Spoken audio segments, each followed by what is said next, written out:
ಕಲ್ಲಿನೊಂದಿಗೆ ಕೈಯ ಕಸರತ್ತು, ಜೊತೆಗೊಂದು ಹಾಡಿನ ಸುತ್ತು, ಕುಳಿತಲ್ಲೇ ಒಂಟಿ ಜೋಡಿಗಳ ಊಹೆಯ ಮಸಲತ್ತು, ಗೊತ್ತಾಗದ ಕಳೆದ ಹೊತ್ತು ಅಣೆಕಲ್ಲಾಟ.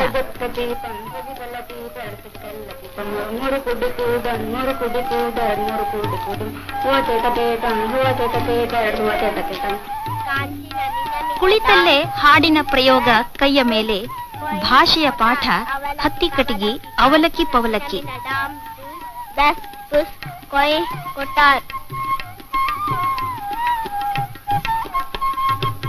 ಚುಕ್ಕೆ ಗೀಟುಗಳೊಂದಿಗೆ ಜಾಮಿತಿಯ ಪರಿಚಯ, ಬುದ್ಧಿಗೆ ಸಾಣೆ, ಚುಕ್ಕಿಯಾಟ.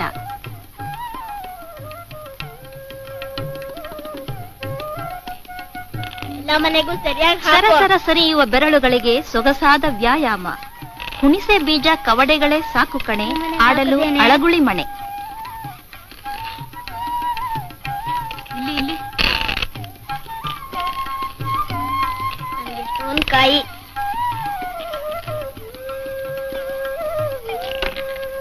ಆಟಕ್ಕೆ ಕುಳಿತರೆ ಹಗಲು ರಾತ್ರಿ, ರಾತ್ರಿ ಹಗಲು. ಮನೆ ಮಂದಿಯ ಕೂಟ, ಬರೆದ ಮನೆಯಲ್ಲಿ ಕಾಯಿಗಳ ಸೆಣಸಾಟ, ಚೌಕಾಭಾರ. ಲಘು ಆಡೆಯವ